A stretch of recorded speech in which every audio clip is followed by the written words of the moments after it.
If you teach community helpers, you need these resources. I am so excited to share them with you. I want to start down here. These are some of the adaptive books that I've used when I've taught community helpers. I love them because they're very easy to scale up and down. If you don't know, this is my trick for adaptive books.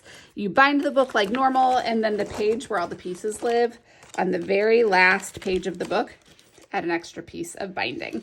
It makes it really easy to use. So here we are going to flip the book up.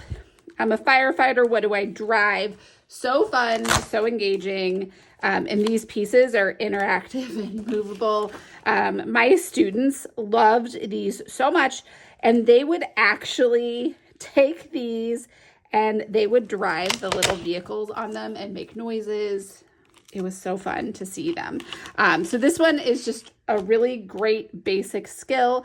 What do I drive? But now we're going to move to who works there. So we've got a field of 3, who works at the school, and then they can choose from that field of 3. If I need to make this errorless, I just simply remove the extra options, and then it's really scalable up or down for your learners.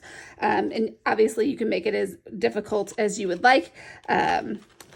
So, here I'm at a hospital. Who works there? A doctor, a garbage collector, or a mail carrier. I love that this really gives students the ability to dig into all different types of community jobs and community helpers. The next one is a who and who uses these tools. And so here I am. And so I have to kind of classify these tools. So I have to identify the tools, classify the tools, and then figure out who might use those. And so here we're going to say that that would probably be a teacher. And here I'm going to kind of look at those items. I can use my context clues and be able to identify from my grouping. And so this one's a really fun one as well, but definitely takes a little bit higher of a skill to do. So let's talk about learners who need like very basic errorless matching, basic matching. So our easy matching weekly workbooks at the Autism Helper would be a great task for them, because this is just very simply putting objects on a page or doing identical matching. And so this is an example of the community helpers errorless matching and easy matching weekly workbooks. You can see that I'm simply just putting those dentist chairs there. I'm putting the toothbrushes where they belong. I'm adding an EMT to the ambulance. Really, really simple, putting animals at the vet's office. If your learner needs something a little bit more complex, I would go to the intermediate version of these books. It's going to be very similar concepts, but here I am going to be doing some like color matching. So I'm going to read some basic words. So blue, I'm going to put the blue tool. Here, very similar, I'm going to sort by color. Here I'm going to follow basic directions. Here I'm going to look at a number and look at a word and make a match. Again, I'm going to follow some really simple directions.